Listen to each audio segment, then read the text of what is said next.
Bonjour et bienvenue pour cet épisode spécial de Parlons peu, parlons ergo. Nous arrivons à la fin de la saison 3. On vous a quitté avec un épisode avec Marie Pesé sur le burn-out. Donc l'ambiance était un peu tristou et on voulait pas vous quitter avec quand même des messages très importants mais un peu graves. Donc on voulait un peu finir sur une note plus légère. Donc c'est pour ça qu'on s'est réunis dans les studios de Parlons peu, parlons ergo, aka chez moi, pour en fait finalement faire un petit jeu, un peu comme l'année dernière on avait fait à Préventica qu'on salue, mais on va faire un nouveau jeu avec des nouvelles personnes. Bon, déjà nous avons Eva Goulois. Eva, bonjour. Salut Thibaut. Ça va ? Bah ouais, ça va et toi ? Bah oui, ça va. Très heureux de t'accueillir sur ce nouveau jeu. Tu fais tous les jeux. Je fais tout. Tu fais tout. C'est vrai que tu fais un peu tout. Est-ce que tu pourrais te présenter rapidement, peut-être pour les gens qui te découvrent par ce qui serait bizarre, mais qui te découvrent par ce jeu, peut-être. Je sais pas. Ouais, alors qu'est-ce qu'il y aurait à dire ? Il y aurait beaucoup de choses à dire. Donc déjà, Eva Goulois, je suis actuellement doctorante en ergonomie. Je suis dans un dispositif qu'on appelle le dispositif CIFRE. Grosso modo, c'est une alternance pour les doctorants. Donc je suis salariée d'une entreprise qui s'appelle Cardam et je suis en même temps donc chercheuse dans un laboratoire, apprentie chercheuse dans un laboratoire qui est à Lyon 2. Je suis sous la direction de Pascal Béguin. Et je travaille sur la question du renouveau des salles d'apprentissage dans les établissements d'enseignement supérieur. Voilà pour la partie un peu relou. Et sinon, à côté, je suis coprésidente de l'association Parlons peu, parlons ergo, qui a donc le podcast éponyme. Et je fais aussi d'autres choses à côté, mais bon, on va pas non plus s'étaler sur tous les sujets. Et donc oui, en plus on a pu t'entendre là dernièrement sur l'épisode Espace, il me semble bien, ouais. Donc t'es content d'avoir fait je sais que c'est un épisode que tu voulais faire depuis un moment en plus, depuis le lancement de ce projet, depuis le lancement de PPPE. Donc contente de l'épisode et tout. C'est un épisode qui me tenait à cœur parce que c'est vrai que la question spatiale est souvent ignorée. Alors maintenant, ça commence à devenir un peu plus discuté dans la sphère de l'ergonomie, mais c'est vrai que ça a souvent été mis à la marge et du coup, je tenais à faire un épisode sur cette question-là et je suis d'autant plus contente qu'on a réussi à le faire dans un format que j'avais imaginé, c'est-à-dire une discussion entre une ergonome qui a aussi le profil d'architecte et une personne qui, elle, est juste architecte. Et donc, ça a donné lieu à des débats qui sont hyper intéressants et hyper importants aussi pour la discipline. Trop stylé. Et avec nous, un nouveau qui vient de nous rejoindre, Henri Brouard. Salut Henri. Salut Thibaut. Ça va ? Ça va et toi ? Ça va, super. Écoute, tu viens d'arriver, t'arrives là, direct, tu nous sauves un peu la mise, parce que c'est vrai que là, on était là en mode, il nous faut des gens pour faire ces petits jeux là et tout. Et tu t'es dit, mais j'habite pas loin, j'arrive. Et donc, c'est déjà, merci encore à toi. Et puis en plus, on espère te retrouver déjà sur la saison 4, vu que tu nous as rejoint il y a pas si longtemps. Est-ce que tu pourrais te présenter, vu que tu arrives sur les ondes de Parlons peu, parlons ergo, est-ce que tu peux te présenter pour nos auditeurs, auditrices qui te découvrent ? Bah ouais, carrément, le plaisir est partagé. Alors, moi, je m'appelle Henri, je suis actuellement User Research Manager à Gameloft, donc une entreprise de jeux vidéo. Ça fait à peu près 6 ans que je travaille dans le monde du jeu vidéo. J'ai travaillé chez NetEase, Ubisoft, essentiellement dans du coup la recherche en expérience utilisateur. Et du coup, moi, ce qui me passionne, c'est l'interaction entre la production de jeux vidéo, le game design, et du coup la psychologie et l'ergonomie. Et du coup, je t'ai rencontré chez Ubisoft. Tout à fait. Entreprise dans laquelle tu étais ergonome, je crois, également. Ouais, c'est ça. Et du coup, j'ai trouvé l'idée du podcast vraiment chouette. C'est vrai que je te l'avais présenté. Oui, c'est vrai qu'autour d'un café, on en avait parlé et tout. Ouais, je me rappelle. Ouais, t'étais vachement chaud et tout à l'époque, je me rappelle. Ouais, c'est trop bien. Et du coup, hâte de savoir comment les choses vont se passer. Tu nous as caché en fait le programme de cette émission. Mais oui, c'est le but, c'est un jeu. Alors le programme, justement, merci Henri, parfaite transition. Donc, en effet, le programme, qu'est-ce que c'est ? Alors, l'année dernière, on avait fait un jeu sur sur LinkedIn Linked Out, en gros. Pour te remettre un peu dans l'ambiance, Henri, à l'époque, on avait fait, l'année dernière, on s'était dit, on va faire des faux et des vrais posts LinkedIn, parce que LinkedIn, à des moments, on peut se le dire, c'est un peu un terrain du cringe. À des moments, on a des posts, tu te dis, mais pourquoi les gens écrivent ça ? Il y a aussi des très bons posts, notamment les nôtres, abonnez-vous. Et donc, cette fois, on voulait un peu changer, parce on essaye d'autres jeux. Et donc là, j'ai complètement pompé le jeu du Floodcast, excellent podcast avec Florent Bernard, Adrien Méniel, allez l'écouter. Et donc nous, on a vu que on parle un peu de travail, je me suis dit ce serait marrant de vous faire deviner des métiers qui soit n'existent plus, soit existent mais ont des noms très compliqués. En tout cas, je trouve très compliqué. Vous allez potentiellement casser mon jeu si vous connaissez déjà les métiers ou si vous arrivez à trop facilement décomposer les intitulés. Le but étant je vous donne l'intitulé du métier et vous allez me poser des questions et je vais vous aiguiller un peu en mode chaud-froid pour vous dire si on se rapproche, etc. Ok ? C'est Ok, plutôt très clair. cool. Ouais. Et donc, qu'est-ce que je veux dire ? On aura donc 2 moments. Le premier moment, ce sera sur les métiers dits anciens, les métiers oubliés. Donc comme ça vous met déjà sur la voie de ce sont des vieux métiers, donc ça peut vous mettre un peu dans un mood de vu que c'est des vieux métiers, est-ce que bon voilà. Et après on va passer sur les métiers qui existent et qui sont d'actualité, mais qui ont des noms très alambiqués. Selon moi, encore une fois, potentiellement vous allez casser mon jeu juste après. Mais je pense sur les métiers de l'ancien temps, ça devrait marcher. Puis si on va prendre le temps de parler un petit peu et on passera à des petits trocos culturels à la fin parce que ça fait toujours plaisir. On arrive sur l'été, donc voilà, ça fait toujours plaisir pour donner aux auditeurs auditrices des pistes des pistes culturelles. Voilà, on verra ça tout à l'heure. Est-ce qu'on est tout bon ? Nous passons au premier intitulé. Donc nous sommes dans les métiers de l'ancien temps et je vous demande qu'est-ce qu'un réveilleur ? Selon vous, c'est quoi un réveilleur ? Vous faire des propositions si vous pensez savoir et moi je vous aiguille. Est-ce qu'on peut poser des questions pour... Oui, vas-y. Complètement. Moi, j'ai la définition. Et, Okay. et donc, tu peux. Et si vous avez. Si l'un de vous deux sait exactement ce que c'est, laissez l'autre galérer. Et au pire, ensemble, on essaie de faire chercher l'autre. En tant que période historique, est-ce que c'est le Moyen-Âge ou avant ? Je peux simplement te dire que c'était surtout fait en Angleterre à l'époque de la Révolution industrielle.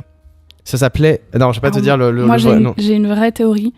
Tu sais, le mec dans qui dit ça va être tout noir, c'est l'extrême inverse. C'est la personne qui dit c'est bon là, en fait, il faut se réveiller, quoi. Ça va être tout lumineux.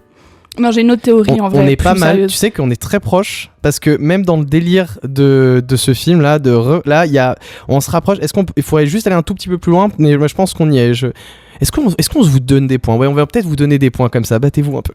On va vous donner des La points. récompense à la fin, c'est 1 million d'euros. Voilà, 1 million d'euros. Abonnez-vous au Patreon. Mais alors, par contre, si tu dis que c'est pendant la révolution industrielle, j'imagine qu'ils avaient déjà le moyen de connaître l'heure, tu vois.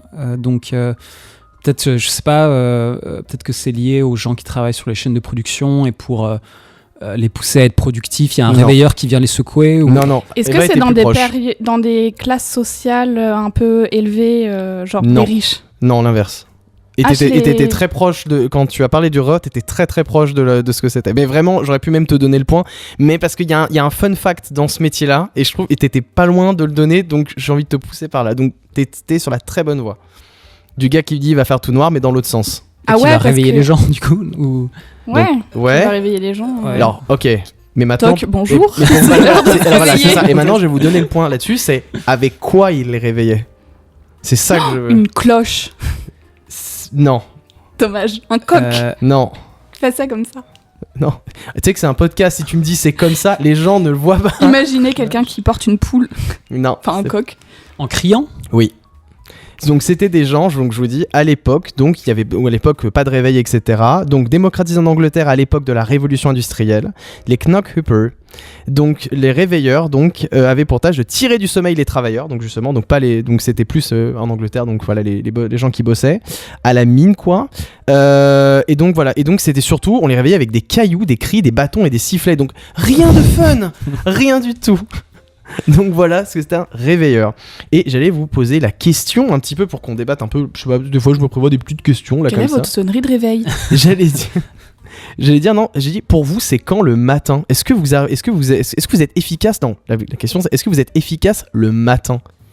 Moi c'est vrai que je suis beaucoup plus efficace le matin et donc j'essaie de concentrer toutes les activités un peu compliquées de ma journée entre 9h30 et 11h30. Parce que je sais qu'après le déjeuner, c'est ciao. Ouais, voilà. C'est fini. Et toi, Eva ?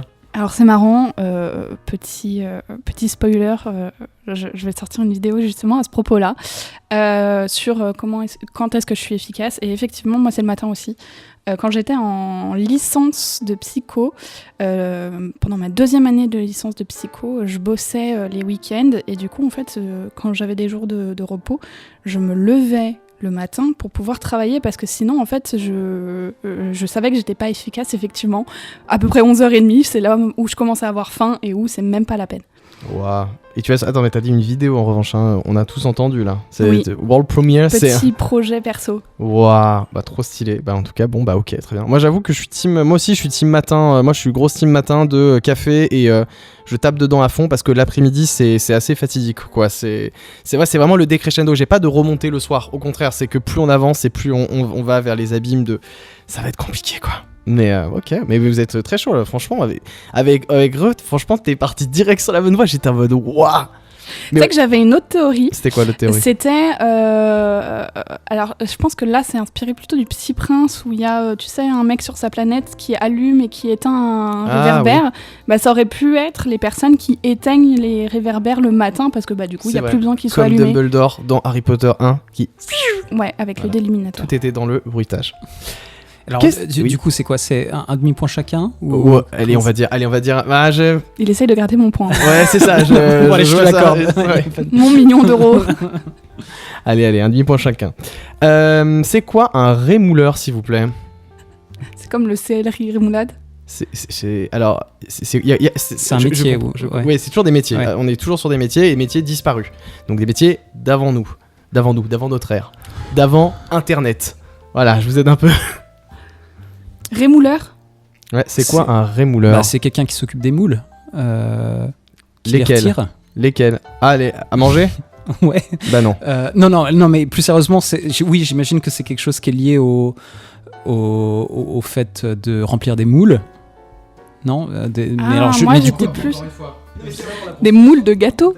Là, on sera, tu vois, non, en fait, non, on se rapproche pas, mais non, c'est pas ça, pardon. Alors moi, j'aurais plus été vers moudre que moule. Non. C'est pas moudre. Toujours, non, c'est pas, non. Ah, c'est marrant. Okay. Je suis content que vous galérez, c'est-à-dire que mon jeu fonctionne, donc c'est bien.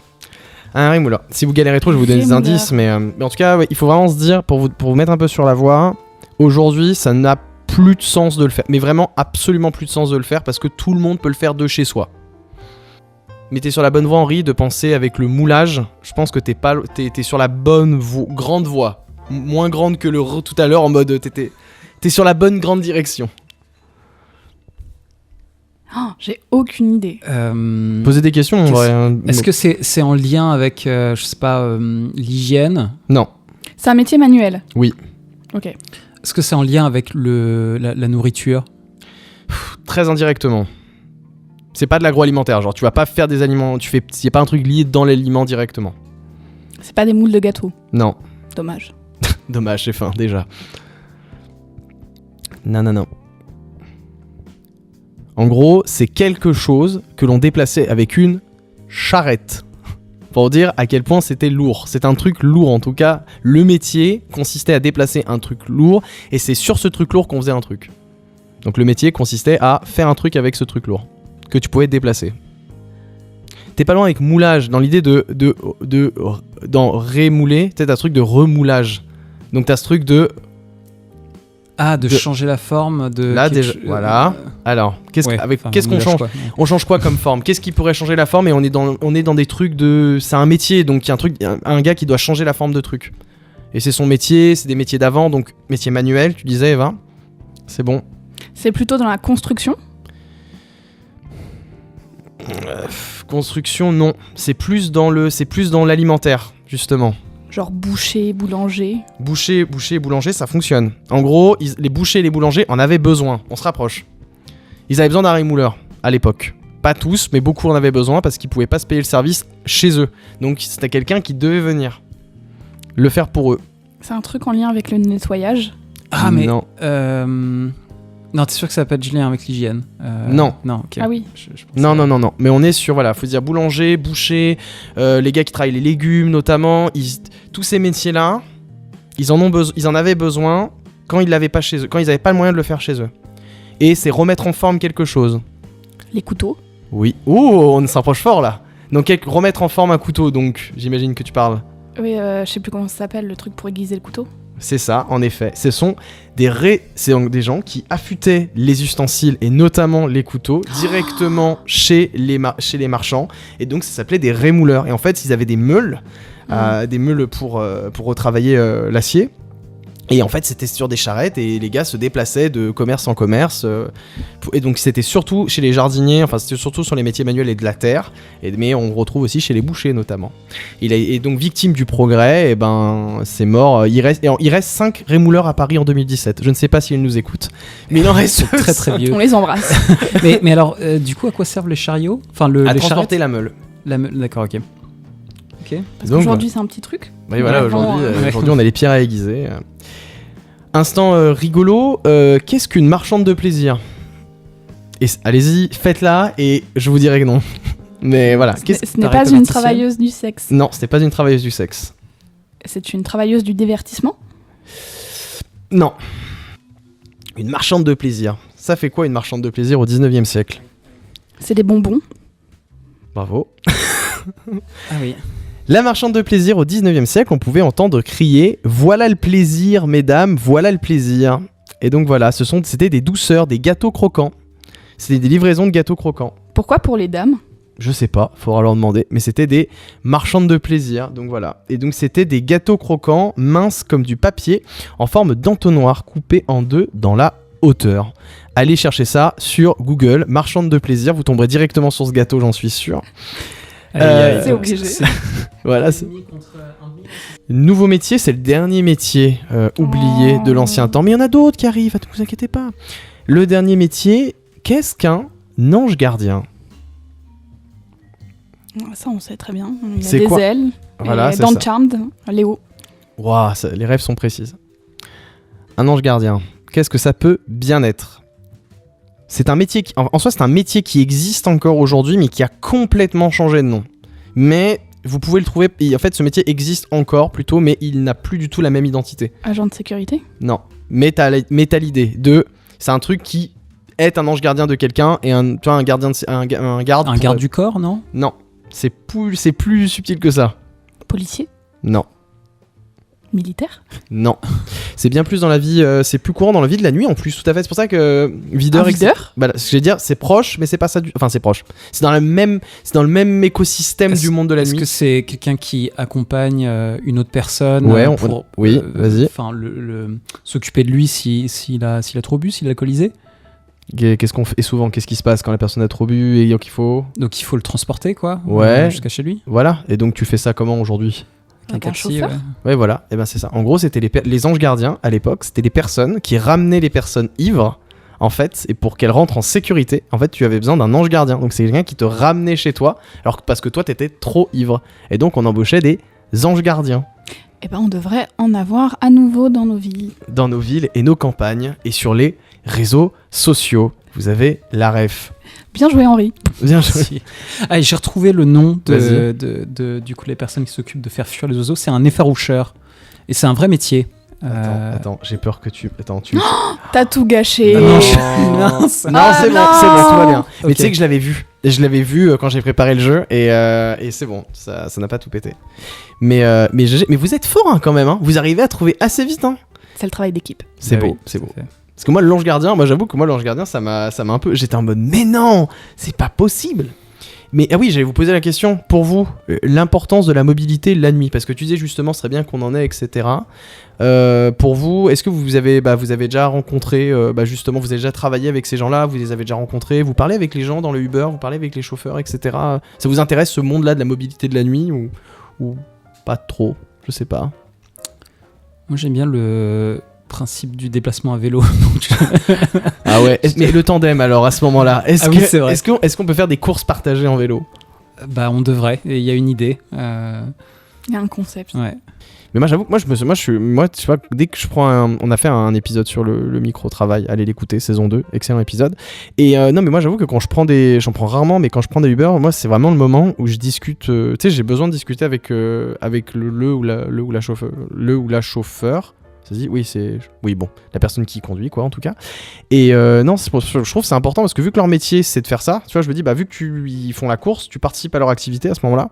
Je trouve moi j'aime bien, c'est des moments où, mais franchement moi ça m'est arrivé une fois de rentrer de soirée avec tout plein de potes et tout, et vraiment je tapais la discute, mais en mode ça se passe bien ce soir, vous avez déjà ramené des gens, est-ce que vous allez revenir sur ce même point parce qu'il y a des boîtes et des trucs, etc. Tu vois, je sais que par exemple qu'il y a des Uber des VTC en tout cas, qui arrêtent les courses après 3h du matin, parce que 3h du matin c'est l'heure un peu critique où tu vas ramener les gens les plus bourrés en fait post 3h du matin.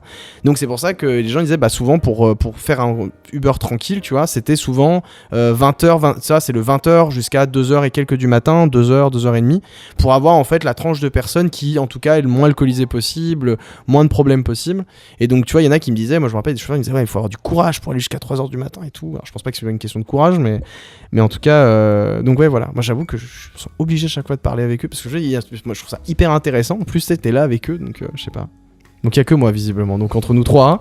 Alors en tant qu'introverti plus, déjà je sors pas. Déjà je sors pas. Donc ça règle le problème. Puis même si je prenais un taxi, je ne pense pas que je discuterais avec la personne. Mais pour le coup, je suis d'accord avec toi et je trouve ça hyper intéressant justement toutes ces stratégies. La question aussi des horaires de travail qu'on a déjà abordé effectivement dans un épisode avec Marlène Chérouz en saison 1. Et pareil, du coup, c'est plein de choses que je trouve hyper intéressantes à aller interroger justement sur le travail des personnes. Donc je trouve ça cool. Après, je sais pas si t'as déjà fait des observations justement la nuit, vers 3h, 4h, où c'est en fait vraiment le pic où c'est le plus difficile. Je me souviens pendant ma formation à Paris 1, Nadia nous expliquait qu'elle, c'était régulièrement à un moment où elle faisait beaucoup des observations justement la nuit pour voir du coup comment s'organisait le travail des personnes qui font la distribution en fait. Et du coup elle expliquait qu'à cette période de 3-4 heures, c'était le moment où c'était le plus difficile. Ouais, 4 heures surtout. Moi je me rappelle quand j'ai bossé de nuit à la Poste, justement il y a Chronopost. La Chronopost, je m'arrêtais à 3h du matin, donc ça va, mais la Poste, j'allais jusqu'à 6h. Et je sais que le tunnel de 4 à 6, si j'avais un sneaker sur moi, je me rappelle, parce que là, à ce moment-là, il faut te mettre en hyperglycémie, parce que sinon, quand t'es pas habitué, waouh, ton corps, il est pas prêt à fournir un effort physique à ce moment-là, genre. Tu sais, à porter des caisses et tout, waouh, c'est ce qu'elle disait. Elle disait justement, c'était un moment où eux, ils faisaient, je sais plus comment, il y avait un terme, mais je m'en souviens plus, où ils faisaient une collation et où ils mangeaient, alors eux, c'était charcuterie, etc. Il y avait... alors je sais plus si c'était dans cette anecdote qu'il nous racontait que justement à 3h, 4h, c'était le moment où il prenait un truc super fort d'alcool pour pouvoir tenir. Mais du coup, maintenant que je dis ça, ça me fait penser à une autre anecdote d'une autre doctorante en anthropologie avec qui je discutais et qui, elle, observait en fait les personnes qui font de l'observation d'étoiles en fait, et donc avec des télescopes la nuit, etc. Il y a vraiment aucune lumière, donc elle disait que c'était vraiment très difficile de tenir, et justement eux aussi avaient cette technique vers 3-4 heures du matin de prendre un alcool qui fabriquait maison en plus, qui était super fort pour pouvoir tenir. Le message qui est passé, prenez de l'alcool vers 3-4 heures du matin, bravo Eva. Buvez de l'alcool. Non, mais c'est des stratégies qui sont intéressantes en fait, je trouve. Oui, non, mais je vois ce que tu veux dire. Moi, j'avoue que c'est plus le sucre. Passés généralement sous. C'est marrant parce que l'alcool, ça fatigue plus que ça réveille, genre. Bah moi oui, mais. Non, mais même l'alcool, scientifiquement, il me semble qu'en plus ça puise ton corps parce qu'en plus tu perds de l'eau, etc. Donc ça aide pas quoi. Mais bon, voilà quoi. Henri. Mais non, mais c'est vrai qu'on a souvent des discussions plus intéressantes, ou en tout cas ça, le fait qu'il soit très tard dans la soirée. Délie un peu les langues quand tu es dans un taxi.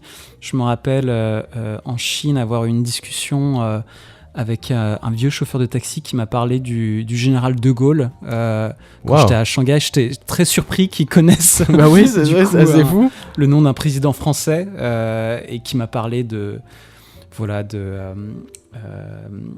la vision anti-américaine de Gaulle et à quel point c'était un personnage historique exceptionnel et tout. Et c'est assez surprenant. Je pense pas que j'aurais eu ce genre de conversation en pleine journée. Donc le pire, c'est qu'il était quand même renseigné, quoi, quand même, d'avoir la vision anti-plan Marshall, etc. Waouh, putain, c'est stylé. Putain, ok. Les amis, nous allons passer maintenant aux métiers insolites. Donc des métiers qui existent, mais qui ont des noms rigolos. Enfin, des noms, en tout cas, moi, quand je les ai rencontrés, j'étais en mode, je ne savais pas que ça existait. Alors, qu'est-ce qu'un ou une verbicrucienne. Verbicruciste. Oh, c'est dur à dire. Verbicruciste. Alors moi je dirais que ça a un lien avec les herbes ou les légumes ou les fruits. Pas du tout. C'est Ah, un moi, métier qui a j'avais- été créé en 1913 et qui existe encore aujourd'hui et qui fonctionne très... Oui, je pense qu'il fonctionne très bien. C'est un métier que tu peux retrouver dans les boîtes qui en ont besoin en tout cas. Ah, dans des boîtes. Ah oui, c'est dans des boîtes souvent. Ah ouais, parce que moi j'allais dire crustacé, tu vois, mais du coup, Ah, c'est pas plus... trop. Non, c'est... Tu peux répéter le... Un verbicruciste. Ou une verbicruciste. Est-ce que c'est en lien avec l'orthographe? Oui. Ok. Ah, bien joué. Bah, il y a verbe dedans. Ouais. Est-ce que c'est quelqu'un qui, par exemple, vérifie la manière dont les gens écrivent pour voir Non. s'ils sont... Ouais. C'est pas de la vérification. Non. C'est de l'écriture. Oui. En soi, tu produis en tout cas. Tu produis quelque chose en lien avec la langue française. Tu corriges, non? Non. C'est la correction, non. Ah, est-ce que c'est créer des mots pour genre en marketing ou un truc du Non, genre mais créer des mots, oui. Mais de manière ludique. Créer des mots, on est proche. Très proche de créer des mots. Quelqu'un qui crée des mots.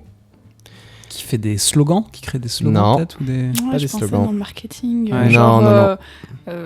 Je pense qu'on les retrouve dans tous les journaux. Je pense qu'on a besoin d'un verbicruciste dans à peu près aujourd'hui tous les journaux. En tout cas, les gratuits, je sais qu'il y a un verbicruciste qui bosse sur tout. Ah, c'est les Qui fait mots les- croisés. Ouais, c'est Ah, les gens excellent. qui font les mots croisés. Tout à fait. Depuis mais c'est- 1913, des hommes et des femmes nous permettent de tromper l'ennui en créant des grilles de jeux de lettres. Et donc, ce sont des verbicrucistes. Voilà. C'est eux qui créent les jeux. Est-ce que vous êtes team jeux dans les journaux ou pas? Question que j'ai notée sur mon petit diapo. Je me pose la question. Pas du tout. Team Sudoku ou verbicruciste, justement? Les deux, quand j'étais au lycée, il y avait toujours des gens qui venaient en métro et du coup qui attrapaient le 20 minutes, je crois que Ouais, il y c'était a ça 20 à minutes, l'époque. ouais. Et du coup, qui ramenaient ça. Et du coup, bah, souvent ils tournaient et Mhm. donc il y avait effectivement le Sudoku et il me semble qu'il y avait des mots croisés aussi. Mais je préférais les mots croisés parce qu'il y avait plus de challenge et du coup ça durait plus longtemps dans la journée. C'est que moi j'ai jamais compris comment fonctionnaient les mots croisés en soi. Enfin, je sais comment ça fonctionne, mais j'arrive pas à mettre mon cerveau en mode mots croisés. C'est super difficile. En Moi vrai. je trouve ça super dur. Franchement, Parce qu'il faut rentrer dans la tête du verbicruciste justement qui a écrit le truc en mode d'accord, donc ne veut pas se mouiller. Donc qu'est-ce qui ne veut pas se mouiller? Est-ce que c'est une expression? Est-ce que c'est un truc littéral? Donc, et il faut que ça rentre avec. Ouais, mais puis des fois tu dois tout réécrire parce que là, c'est passé, ouais. On sent une petite angoisse là. Moi, personnellement, moi quand je vois des mots croisés, ça me met pas bien. Mais en revanche, on est à peu près de la même génération, je pense, et on a connu, je sais pas si vous vous rappelez, mais on a connu l'explosion du Sudoku en revanche. Oui. Ah oui. C'est vrai que moi je me rappelle dans le salon de mes parents, des amis de mes parents justement qui étaient là en mode ah tu connais ce jeu maintenant, et tu sais ils avaient des petits livrets et tout, et je me rappelle mes parents ils collaient un peu, ils se disaient mais c'est quoi ce truc et tout, ouais bah en fait t'as les 9 chiffres, il faut que ça rentre et tout, et en revanche moi je trouve le Sudoku je trouve ça plus bah justement j'arrive plus à fonctionner, mais en revanche je me dis mais à quoi bon, parce qu'en fait le but c'est de trouver le point de départ et après c'est un jeu en escalier le Sudoku en soi, où tu mets des options à chaque fois et puis tu trouves la bonne option, mais ouais je sais pas, c'est moi, je suis plutôt team Sudoku, même si je n'en fais jamais. Bah, surtout que tu dis que t'as pas besoin d'être très cultivé pour faire un Sudoku. Waouh, Alors que les mots ce croisés- message qui passe. Bing.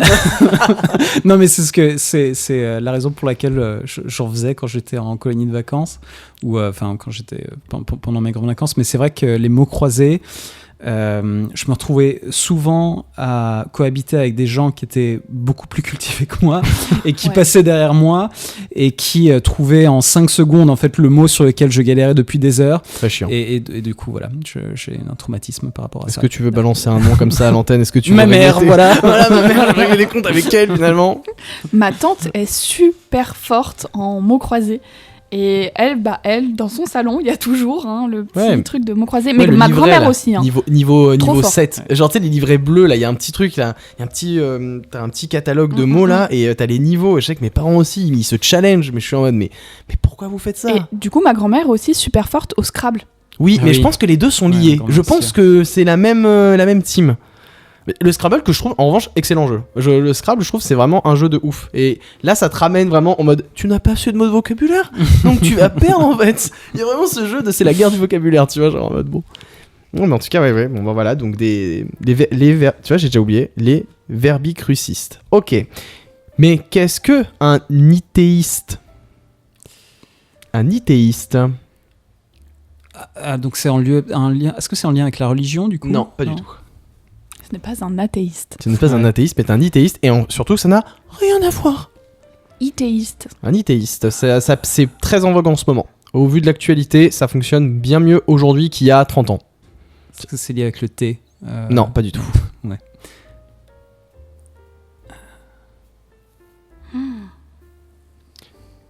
Pour vous aider un petit peu, c'est en lien... Pour pas trop vous en donner, posez des questions, allez-y, parce que là, si je vous donne un indice, je pense que vous allez trouver assez vite. En vrai. Mais je ne sais même pas comment formuler une question parce que... Des types de métiers. Même l'étymologie... Est-ce que c'est en lien avec un métier de service? Non. Ah oui, d'accord. Donc c'est en lien avec, je sais pas, l'industrie ou... Non. La politique? Non. Bon, faut que industrie. Industrie, en psy. En fait, on peut dire que tous les ménages et toutes les entreprises font appel à un moment à un ithéiste. Et aujourd'hui, c'est beaucoup plus important qu'avant. Avant, on s'en battait un peu plus. Les ithéistes, on devait dire ouais, bah, c'est très bien. Aujourd'hui, les ithéistes, ils ont du taf en ce moment. C'est en lien avec le réchauffement climatique? Ouais. Mais c'est une personne qui pose des clims? Non, au contraire. Ah. L'inverse. Enfin, pas l'inverse, mais plus dans l'autre sens, on va dire. Ouais, est-ce que c'est quelqu'un qui... ouais, comment on appelle ça qui... Aïe, je m'en mêle. Parce que actuellement, je crois que j'ai besoin d'un ithéiste. Enfin, avec ma copropriété, il y a des discussions, mais du coup, je ne savais pas qu'il s'appelait comme ça. Mais du coup, c'est quelqu'un qui... fait de la rénovation énergétique. Ouais. Là, alors là, on est ultra proche. Alors ça touche à l'énergie et à la rénovation. On est. Oui, je pense que ça fonctionne. J'avais pas envie de vous le donner parce que vous êtes pas loin. L'isolation. Oui, c'est ça que je cherchais. Mais oui, je savais, mais moi aussi, du coup, quand j'ai compris ce que tu voulais dire, j'ai cherché. L'ithéiste est en charge de l'isolation thermique des maisons et qui se concentre surtout sur la partie extérieure du bâtiment. Et donc les nouveaux matériaux éco-responsables, matières réutilisables. Donc voilà, les ithéistes travaillent beaucoup là-dessus. Donc oui, les ithéistes, on a plus besoin aujourd'hui qu'avant parce qu'avant, on était en mode bon, c'est pas grave, hein. Il fait pas si chaud. Et ouais, je m'étais noté aussi une petite question là-dessus sur le développement durable et sur les bâtiments. C'est vrai qu'on a fait des épisodes sur le développement durable et on espère un jour peut-être un épisode sur le bâtiment. Je ne sais pas, je dis ça, je dis rien. Ce serait sympa. Mais en tout cas, est-ce que vous, pour vous, les questions énergétiques, pour vous, c'est important ou est-ce que vous mettez ça un peu plus au second plan? Personne ne vous jugera si vous dites au second plan. Mais je m'en bats les reins. Je m'en bats les reins en fait, moi. Je roule en SUV. Dans Paris. Henri, il roule en vélo de toute façon, donc il a son bilan carbone. Quoique non, t'as dit la Chine. Ton bilan carbone, attention, hein, on t'a vu. Hein. C'est vrai que je me déplace un petit peu trop en avion. Aïe. En jet privé. Mais je fais pousser des patates dans un jardin partagé. Cette excuse, c'est bon. Pousse, c'est bon. Je me donne le droit, bon. Non, mais c'est une mauvaise excuse, effectivement. Il faudrait que je le fasse moins. Non, t'inquiète, no shame, y a pas de souci. J'espère que. Chacun ses compromis. Voilà, tout à fait. Ouais, voilà. Moi, je pense que je consomme beaucoup trop d'énergie avec les 2 ordinateurs chez moi, mais en tout cas, voilà, on est là. Bisous EDF.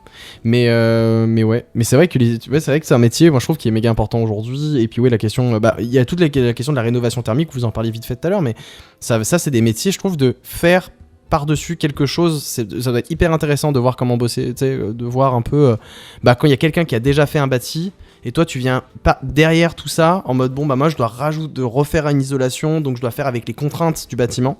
Ça va être méga intéressant. Je pense que les gens qui travaillent dans l'isolation et tout, ça va être super intéressant. Ouais, je trouve que les questions de développement durable posent des questions du point de vue du travail qui sont fascinantes. À tout point de vue, que ce soit effectivement, il y a beaucoup de recherches en ergonomie autour de l'agriculture et du coup le renouveau aussi qui se pose du point de vue de l'agriculture et du coup des changements du point de vue de transition. Ça c'est une partie. Il y a aussi effectivement tout ce qui est changement et transition du point de vue professionnel dans les matériaux qui sont utilisés, etc. Et il y a aussi en fait des métiers qui sont complètement transformés. Je pense à une vidéo que j'avais vue de Swan Périssé qui nous parlait de Météor, qui est une entreprise de bière qui, en fait, depuis déjà quelques années, fabrique ses bières dans des bouteilles qui sont lavables et réutilisables. Et en fait, elle nous montre tout le backstage qu'il y a derrière, de comment est-ce que ça se passe aussi du point de vue des hypermarchés dans lesquels sont vendues ces bouteilles. Et du coup, ça transforme totalement le process. Et ce qui fait que Météor, alors il me semble, si je dis pas de bêtises, mais auditrices, auditeurs, n'hésitez pas à aller vérifier mon info, que c'est dans la région vers Strasbourg que ça s'opère. Et du coup, en fait, ils le font qu'à cet endroit-là parce qu'ils ont mis en place des négociations qui sont débattues aussi d'un point de vue territorial, etc. Et qui posent toute une déclinaison de problématiques ou en tout cas d'enjeux que je trouve vraiment fascinants. Et comment est-ce qu'on se met d'accord, comment est-ce que ça crée de la coopération aussi entre des structures et des acteurs qui n'ont pas forcément pas intérêt, mais qui n'ont pas l'habitude en tout cas de coopérer ensemble. Et bref, vidéo hyper intéressante. Elle parle pas d'ergonomie évidemment, mais si des ergonomes veulent aller voir cette vidéo avec leur œil d'ergonome, je les encourage parce que c'était hyper fascinant justement de voir tout ce qui est mis en place et comment est-ce que ça transforme les processus de travail. Il nous en reste 3. On arrive bientôt à la fin. Il nous reste 3 métiers. Et dans ces 3 derniers, il nous reste... Dans ces 3 métiers, nous avons... Qu'est-ce qu'un gumologiste ? Est-ce que c'est quelqu'un qui travaille sur de la guimauve ? Entre pareil. Alors c'est très proche. Gumologiste ? Gumologiste, tout à fait. Avec des gommes ? Ouais. On est... T'es bien là ? Quelqu'un qui étudie, qui est scientifiquement, enfin, tu fais des tests, etc. Non ? Ouais, de gomme, de plastique ou des choses comme ça. Non, t'étais plus proche tout à l'heure. De guimauve ? De sucre ? En fait, si tu allies les 2 idées entre la guimauve... Ah, des chewing-gums. Yes ! Ah, bien joué. C'est vraiment, littéralement, des testeurs. Non ! Ah, attendez, non. Alors, attendez, j'ai pas fini. Plot twist. Non, mais justement, c'est quoi le process ? C'est quoi, en fait, qu'est-ce qu'ils font exactement avec les chewing-gums, maintenant ? T'es gumologiste, si tu dois donner ton... À votre avis, que fait un gumologiste pour faire ça ? Qu'est-ce que tu analyses la texture. Ouais, et donc ? Et du coup, il les tire, il teste... Alors, il teste... Non, autre chose. Il teste un autre principe du chewing-gum. Ah, la salivation ? Enfin, la manière dont tu... Presque. Il teste le... C'est très proche. Non, encore, mais vous êtes tous les 2 très très proches. Il y a le truc le plus simple que vous passez à côté. Si ça mâche bien. Ouais, il teste la mastication, autour du chewing-gum. Comment il fait ? Mais je ne sais pas, justement. Mais il teste la mastication, surtout, il teste le goût, en effet, mais d'abord la mastication, il teste le goût et la durée de la pâte de mâche. Et on se rappelle des Malabar qui n'ont plus de goût au bout de 5 minutes. Et le pire, c'est les bandes Frident, là. On balance des marques, c'est pas grave, mais c'est les bandes Frident, là. Il y a soit les en dragées, et t'as les bandes, et les bandes, vraiment, elles durent 1 minute, et après, tu n'as plus le goût de menthe, tu n'as plus rien. T'as juste une pâte comme ça, sans goût. C'est horrible. Voilà, encore une fois. Je vous transmets mes angoisses pendant cet épisode spécial. On avait dit plus léger, mais je vous transmets des choses. Mais toi, alors, Henri, qu'est-ce que t'en penses de ça ? Est-ce que tu penses que tout est testable ? Est-ce qu'il faut tout tester ? C'est quoi la plus-value du test, justement, dans un produit ? Vu que toi, t'es dans le jeu vidéo. Non, je me demande juste comment Alors, gumologiste, c'est ça ? Un gumologiste, tout à fait. Une fois qu'il a testé le goût et la mastication, comment est-ce qu'il occupe le reste de sa journée ? Mais après, c'est intéressant parce que je pense que c'est une data qui est méga importante. Tu sais, comme il y a ce truc souvent quand on parle du ketchup. Moi, je me rappelle d'un reportage sur le ketchup et la densité du ketchup, notamment, tu vois, je crois que c'était un truc sur Heinz justement. La densité du ketchup, elle est normée en fait. C'est-à-dire que il faut pas que ton ketchup soit trop liquide quand t'appuies et en même temps, s'il est trop dense, c'est chiant. Et je me rappelle du test, ils ont une pente, c'est un réglet et en fait, ils balancent le ketchup. Et ils testent l'écoulement du ketchup sur le réglet. Et donc, ils testent la vitesse d'écoulement. Et comme ça, ils arrivent à se dire, ok, il est pas assez liquide ou il est trop liquide, tu vois. Donc, il y a un effort de quantification. Il y a un phénomène scientifique qui est testé, tu vois. Donc là, j'imagine, sous couvert de blague, là, mais le gumologiste, j'imagine qu'il doit avoir des tests un peu plus poussés, etc. Mais ouais, c'est là où je voulais t'interroger, moi, c'est la question de la place du test, justement. Comment toi, tu défends ça, justement, vu que tu bosses là-dedans, justement, le test utilisateur, genre la place de l'utilisateur dans un produit, etc., ce que t'en penses, etc., c'est pour en parler un peu aux gens. Moi, je travaille dans une industrie un petit peu particulière, les jeux vidéo, dans laquelle c'est... c'est difficile en fait de se passer de tests qui permettent de tester le jeu dans la vie réelle. Parce que un design de jeu vidéo, tant qu'il est juste dans la tête d'un game designer, t'as aucun moyen de savoir si le design va être fun ou pas, quoi. Et du coup, nous, notre rôle, c'est de voir le fun qu'on peut tirer d'un jeu vidéo comme une hypothèse et de voir quelles sont les limites ou les obstacles qui conduisent les gens à potentiellement ne pas avoir autant de fun qu'espéré. Et donc ça peut prendre une variété de formes. Ça peut être des problèmes de compréhension, des problèmes d'équilibrage, de difficulté. Et du coup, j'ai eu la chance jusqu'à présent de travailler avec des équipes qui étaient assez réceptifs en fait et à notre métier et accordaient pas mal de valeur en fait au fait de tester des jeux avec des utilisateurs avant qu'ils soient sur le marché. D'autant plus que les jeux vidéo, ça coûte très cher à faire. Et alors vérifier dans le monde réel que le design fonctionne avant que le jeu soit mis en vente, ça permet d'économiser beaucoup de sous. Donc même finalement le test utilisateur, t'as ce côté de, en effet, il y a une plus-value forte finalement de savoir si le produit va répondre aux attentes et surtout va même tout simplement va trouver un écho chez tes utilisateurs futurs. Donc c'est super important de garder ce lien. J'imagine avec le test utilisateur, là on parlait du chewing-gum tout à l'heure, mais ça permet vraiment de garder le lien avec la communauté qui utilise ton produit, d'écouter les feedbacks et donc en plus d'avoir un protocole qui permet de construire un argumentaire grâce à ces gens qui consomme ton produit finalement. Ouais. Mais je pense que même quand on est enfant ou quand on achète un nouveau jeu de société, on a très facilement, on se projette très facilement le fait que le jeu qu'on va inventer ou le jeu auquel on va jouer va être très fun. Et rapidement, quand tu testes les choses avec des gens dans la réalité, il y a souvent un écart assez important entre l'imagination que tu te fais d'un jeu et la manière dont tu l'expérimentes dans la vie réelle, quoi. Actuellement, regarde, on est bien là, non? Moi, je m'attendais à et pourtant, et on y est. Mais oui, tout à fait. On n'a pas eu besoin de le tester. Non mais nice. Si, en soi c'est un crash test, ce qu'on fait, c'est-à-dire que on voit ça passe, ça casse, et pour l'instant ça passe très très bien. Est-ce que petite anecdote, Eva? Non, c'est tout bon. Si, par rapport à ce qu'on est en train de dire, ça me fait penser que dans mes nombreuses vies parallèles, je travaille avec le réseau Paris 1, qui est un réseau des anciens et anciennes étudiants et étudiantes de Paris 1 en ergonomie.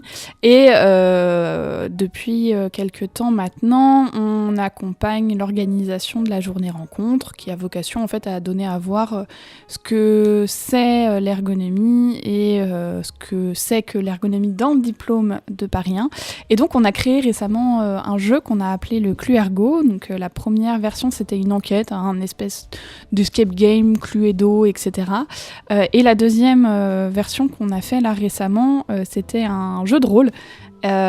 Effectivement, quand on l'a créé et qu'on l'a mis en place et qu'on l'a testé pour la première fois, parce qu'on n'a pas du tout eu le temps de le tester avant le jour J, je crois qu'on s'est rendu compte qu'il y avait quand même un écart entre ce qu'on projetait et ce qui s'est passé dans la réalité, quoi. Mais très stylé. Mais d'ailleurs, donc on peut retrouver ces jeux, ces nouvelles formes un peu plus ludiques de l'ergonomie aux rencontres Paris 1. Je sais qu'il y a la chaîne YouTube déjà où il y a les teaser, etc. Et puis comment on fait s'il y en a qui veulent se rapprocher, c'est possible de voir un peu comment ça se passe, de venir, c'est possible ou pas, je sais pas. Bien sûr. Alors pour avoir des infos, faut contacter le réseau, avec grand plaisir pour en discuter.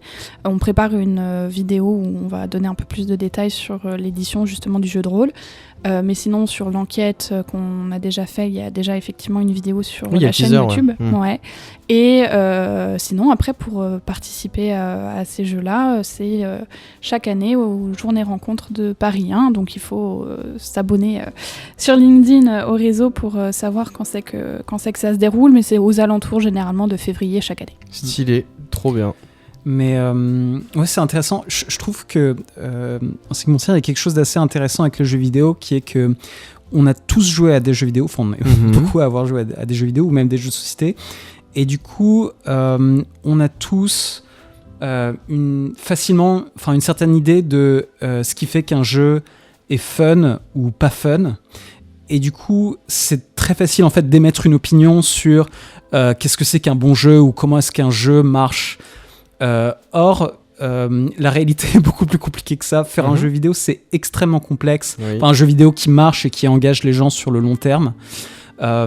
Et du coup, basé sur cette opinion sur en fait, des faits empiriques, sur en fait, le fait d'écouter des gens ou d'observer la manière dont ils jouent au jeu dans la vie réelle, ça n'a pas du tout la même qualité en termes d'opinion que juste que juste dire ce qu'on aime ou ce qu'on n'aime pas quoi, après avoir joué à un jeu quoi. Donc ça crée un sentiment de fausse familiarité en fait. Je vois ce que tu veux dire. Bah ouais, c'est de faire verbaliser les gens sur leur expérience, et donc c'est hyper intéressant la question de l'expérience utilisateur, de permettre aux utilisateurs, même pour eux-mêmes, d'aller plus loin, d'expliquer ce qu'ils vivent.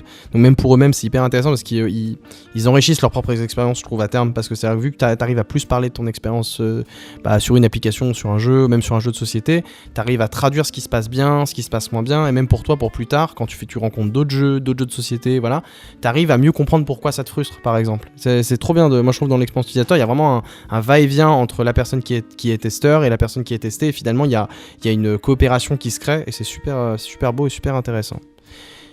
Et sur ces belles paroles, qu'est-ce qu'un élaiologue ? Un élaiologue. Oui, c'est ça, élaiologue. Élaiologue ? J'arrête de le redire. C'est comme un élagueur ? Non. Pas du tout. Mais ça a un lien quand même avec je sais pas, l'agriculture ou Oui. Ouais. Quelque part, ça a un lien avec l'agriculture, mais c'est beaucoup plus complexe. Mais ça a un lien. Bah déjà, il y a ologue, donc Ouais. ça suppose une activité un peu scientifique Tout à d'analyse. fait. Ouais, d'analyse plus, ouais, tout à fait. Analyse et conduite de projet, je dirais. Mais le problème, c'est de quoi ? C'est ça. Rien à voir avec le fait d'élaguer ? Non. Ça s'applique à un type de produit particulier Oui. ou... Ouais. Le vin, non ? Non, mais c'est liquide. Je sais pas si c'est du grec ou du latin, le élaiologue. Parce que la réponse est dans le nom, en fait. Mais c'est pour ça, donc je suis content que vous me cassez pas mon jeu. Donc, log de quoi ? Que peut être le élaio ? C'est avec le i avec les petits points. De l'huile, non ? Oui, monsieur. Oh, bien joué. Spécialiste de l'huile, spécialiste de la fabrication de l'huile. Donc c'est une personne qui accompagne la création de l'huile. Donc ça va de la récolte jusqu'à la transformation et la mise en bouteille. Donc il accompagne toutes les étapes de la fabrication. Donc voilà, c'est Stylé. c'est stylé. Je pense pas que c'était possible, mais c'est trop bien. Les amis, dernier métier. Et puis bah écoutez, si ça vous plaît, et auditrices et auditeurs de Parlons peu, Parlons ergo, si ça vous plaît, faut pas hésiter dans les commentaires de partout à dire le jeu était trop bien. Si vous préférez l'ancien jeu, faut le dire aussi, pour savoir ce qu'on fera pour la prochaine fois. Sachant qu'on peut aussi faire un nouveau format. Tout à fait. Il y a un question pour un ergo qui se balade dans l'équipe. Peut-être que ça se fera, qui sait. Mais en tout cas, n'hésitez pas à réagir. Et je vous demande, ce dernier métier, qu'est-ce qu'un thanatopracteur ? Oh non, je sais. Ah non, le dernier. Bah vas-y. Attends, non, Tu sais toi tu aussi sais pas. Non, je sais pas. Ah bah non, tu vas Ah galérer non, tout seul en ouais. fait. Non. Thanatotracteur ? Un thanatopracteur. Tracteur. Tracteur, c'est pas la même chose. Non, mais je Un sais bien que thanatopracteur. la solution était dans le mot, mais thanatopracteur.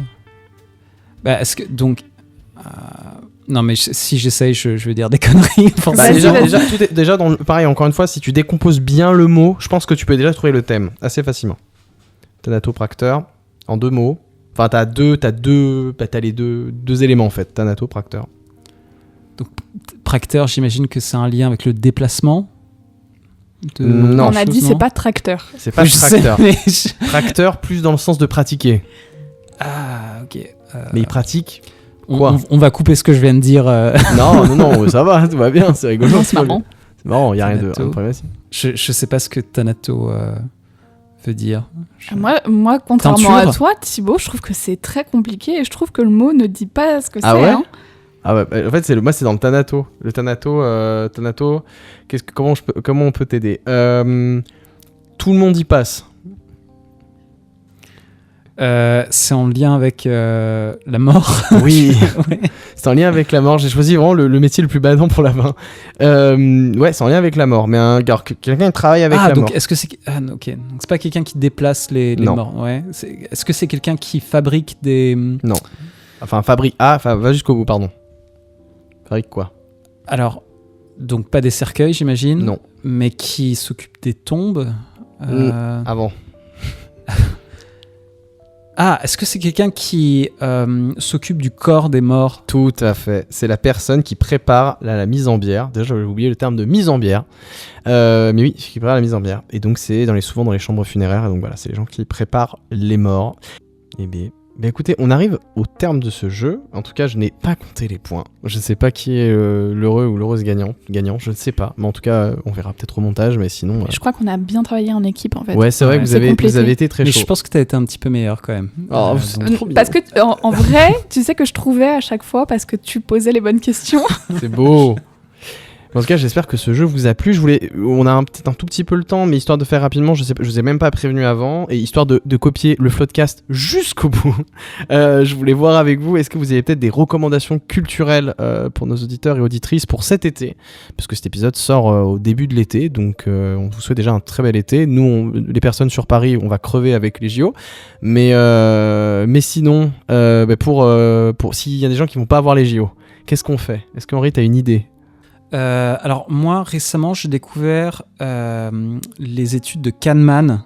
Bon, c'est un peu un classique hein, mais j'ai trouvé ça absolument passionnant. Donc Kahneman c'est un psychologue israélien qui a été prix Nobel, qui est mort récemment d'ailleurs, et qui a théorisé la théorie des perspectives, prospect-theory, donc notamment tout ce qui tourne autour de l'aversion à la perte, les effets de dotation, etc. Il a écrit un livre qui s'appelle Thinking Slow, Thinking Fast. Alors, je ne sais plus comment c'est en français, mais c'est son plus gros livre. Enfin, c'est le livre qu'il a... Substantiellement, il est là, il est plus gros. Mais qu'il a popularisé, je pense, au grand public. D'accord. Mais c'est passionnant. Enfin, j'ai passé une semaine non-stop à le lire. C'est vraiment génial. Et si je peux recommander un jeu vidéo... Vas-y. Mais alors, c'est un jeu vidéo que j'ai acheté hier. C'est pas grave, c'est mais s'appelle Animal Well. C'est bien un truc. Alors, c'est un jeu qui est... Si vous êtes fan si vous regardez un peu des youtubeurs dans le monde du jeu vidéo, qui a été créé par un label indépendant qui s'appelle Big Mode. Et alors c'est et donc Big Mode c'est tenu par un youtubeur qui s'appelle Donkey, qui est super drôle. Et alors c'est un Metroidvania. Donc un jeu comme dans Metroid où tu explores un monde gigantesque et tu développes des nouvelles habilités qui te permettent d'accéder à des points auxquels tu pouvais pas aller avant. Et le jeu subvertit le genre de manière super intéressante. Donc typiquement dans un Metroid, on peut tout d'un coup on est capable de sauter plus haut ou de détruire des portes qu'on pouvait pas détruire par ailleurs. Là dans ce jeu, on acquiert par exemple une machine qui fait des bulles ou un espèce de disque qu'on peut envoyer, ou enfin plein d'idées vachement loufoques qui sont super rigolotes et qui m'ont bien plu. Donc voilà. Bien. Trop stylé. Moi c'est parti J'étais sur un ma peu wishlist Steam, mais c'est parti. Eva, peut-être. C'est difficile de passer après ça. Non, mais j'ai pas des recommandations culturelles hyper... Mais c'est pas grave, il y a plein de choses. Si, en vérité, je pourrais vous recommander tous les livres que je lis pendant ma thèse, mais je vais vous épargner ça. Ouais. Personnellement, sur le temps que j'ai et que je dédie à moi et à mes occupations, je fais beaucoup de YouTube. J'adore YouTube. Tu fais du YouTube. Je savais pas qu'on pouvait dire ça. Tu fais du YouTube. Je fais du YouTube. Je visualise du YouTube. Okay. J'adore vraiment YouTube. Et donc tu vas nous parler. Incroyable. Alors qui Eh ben, je réfléchissais et en réalité, une des personnes que je trouve intéressante à suivre, c'est quelqu'un qui est quand même assez connu, qui s'appelle Léa Coffran et qui tient la chaîne Je ne suis pas jolie, qui avant faisait du lifestyle, etc., qui aujourd'hui fait plus du vlog. Et en fait, elle montre l'envers du décor de sa vie d'entrepreneur et donc de créatrice de contenu. Et je trouve hyper intéressant de la suivre parce que justement en fait elle parle de tout ce qu'il y a du contenu de son travail. C'est stylé. Et nous en tant qu'ergonomes, je trouve que c'est hyper intéressant aussi d'aller regarder un peu qu'est-ce qui se passe pour les personnes qui font de la création de contenu. Vas-y. Et ça me fait penser du coup à un podcast qui avait été tenu par Enjoy Phoenix mais qu'elle a arrêté. Aujourd'hui elle a un nouveau podcast. Son ancien podcast s'appelait Sur la toile et où en fait elle avait à chaque épisode une partie où elle interrogeait justement des créateurs de contenu sur leur travail en tant que créateur de contenu. Trop bien. Et donc il y avait toujours plein d'indices un peu dissimulés comme ça, de stratégies opératoires, d'activités, etc. Et c'était à chaque fois hyper intéressant sur cette partie-là, en tout cas, pas toujours sur le reste, parce que c'est pas forcément ce qui me passionne. Mais j'adore en fait découvrir ce que ça veut dire d'être créateur de contenu. Bon, maintenant on l'est aussi un petit peu chez Parlons Ergo, donc on a un peu aussi la vision de l'intérieur, mais hyper intéressant, j'adore. Et moi, pour rebondir sur ta reco, moi je sais qu'actuellement je suis en train de suivre et c'est un peu par hasard, mais enfin c'est parce que ma compagne regarde ça et que maintenant moi je suis rentré dedans. Il y a Aline Dessine qui a acheté une tour. Et tu vois aussi donc, non, ok. Donc il y a une youtubeuse Aline Dessine qui avant je crois que faisait des illustrations et aujourd'hui elle fait illustration et sport et elle a décidé d'être propriétaire. C'était son cadeau je crois elle s'est fait ce cadeau d'anniversaire d'acheter non pas une maison mais une tour, donc vraiment une maison tout en hauteur, je crois sur 4 étages, je crois 3 ou 4 étages facile, et elle a décidé de toute la retaper et donc de faire des OP, en fait de vlogger le retapage de la baraque. Ça fait un an que le vlog tourne et toutes les semaines je crois ou tous les mois, je sais plus, bref il y a une récurrence, voilà, et elle te montre les étapes et elle fait quasiment tout elle-même, mais vraiment elle touche à tout, électricité, il y a des trucs, je sais qu'il y a des trucs qu'elle fait pas elle-même, mais sinon quasiment elle fait tout elle-même, donc elle apprend tous les métiers, elle est en train d'apprendre un peu sur le tas tous les métiers manuels et elle s'en sort de ouf.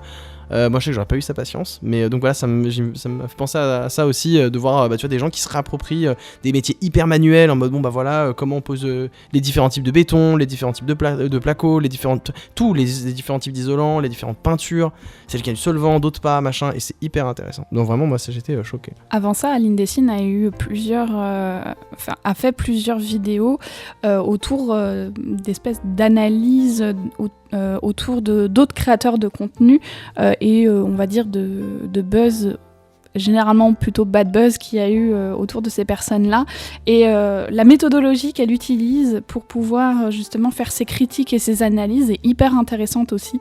Voilà, bref, j'adore aussi regarder des choses un peu comme ça où il y a de l'analyse. Il y a eu une vidéo de Lapin, Lapin comme peindre, qui a fait une analyse de la représentation des femmes dans le top 10 des chaînes françaises, qui sont principalement des chaînes masculines, tenues par des hommes, et du coup elle a fait une analyse justement de comment se représenter les femmes, et pareil, méthodologie hyper intéressante, dont je me suis aussi inspirée dans ma thèse. Voilà, ça peut aussi aider certaines personnes qui font des thèses. Stylé de ouf. Merci Henri. Merci Eva, ça fait plaisir de vous avoir. Merci beaucoup. Puis voilà, et puis on vous souhaite un bon été, des surprises pendant l'été, restez connectés, restez abonnés sur LinkedIn, restez abonnés sur Instagram, vous connaissez, abonnez-vous sur YouTube, si vous n'êtes pas abonné, abonnez-vous s'il vous plaît. Il y a toutes les... déjà vous serez au courant de si ça reprend en septembre. Et puis voilà, de toute façon, voilà, tout est présent sur les réseaux, on ne vous quitte pas pendant l'été, mais en tout cas voilà, on a tous besoin un peu de vacances, mais voilà, on vous quitte avec cette belle dose de jeu et d'allégresse. Et donc voilà, à bientôt les amis, bisous. À bientôt. Salut.